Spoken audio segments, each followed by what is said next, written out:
ॐ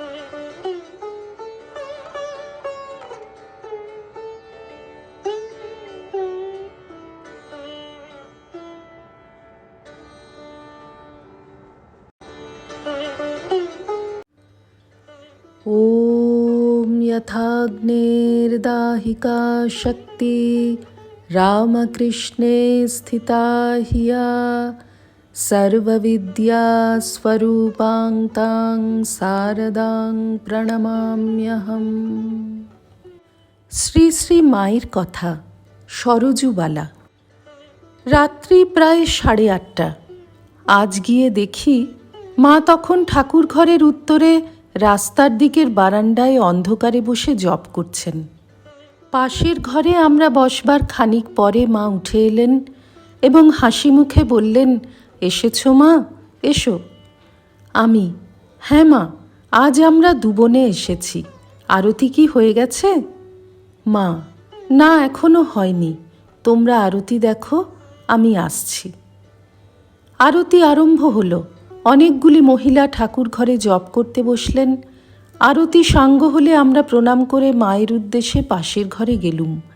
ওখানে গেলে এক মুহূর্ত মাকে চোখ ছাড়া করতে ইচ্ছা হয় না। খানিক পরে মা কাছে এসে বসলেন। একটি বৃদ্ধা অপর একজনের কাছে ভক্তিরসাত্মক একটি গান শিখছিলেন।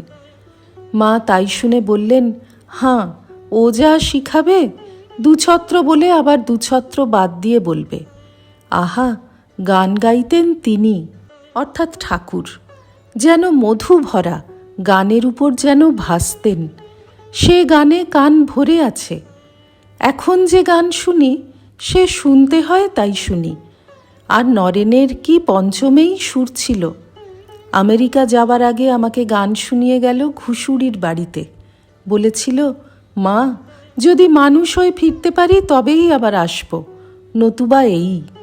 আমি বললুম, সে কি? তখন বললে, না না, আপনার আশীর্বাদে শীঘ্রই আসব। আর গিরিশবাবু এই সেদিনও গান শুনিয়ে গেলেন, সুন্দর গাইতেন।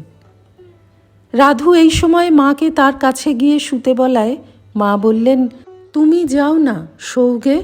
আহা, ওরা কত দূর থেকে এসেছে, আমি এদের কাছে একটু বসি। রাধু তবুও ছাড়ে না দেখে আমি বললুম, আচ্ছা মা, চলুন, ও ঘরেই চলুন, শোবেন। মা বললেন, তবে তোমরাও এসো। আমরাও গেলুম। মা শুয়ে শুয়ে কথা বলতে লাগলেন এবং আমি বাতাস করতে লাগলুম।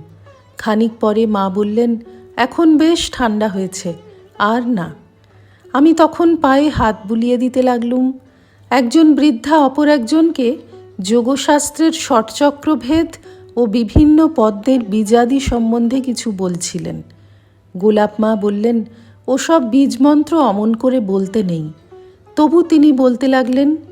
মা ওই সব কথা শুনতে শুনতে সহাস্যে আমাকে বললেন, ঠাকুর নিজ হাতে আমাকে কুলকুণ্ডলিনী ষটচক্র এঁকে দিয়েছিলেন। আমি জিজ্ঞাসা করলুম, সেখানেই কই মা? মা, আহা মা, এত যে হবে তা কি তখন জানি? সেখানেই কোথায় যে হারিয়ে গেল, আর পেলুম না। রাত প্রায় 11টা হয়েছিল।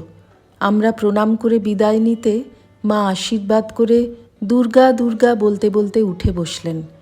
যাবার পূর্বে একান্তে আমাদের বললেন, দেখো মা, স্বামী স্ত্রী একমত হলে তবে ধর্মলাভ হয়। শ্রী রামকৃষ্ণার্পণমস্তু।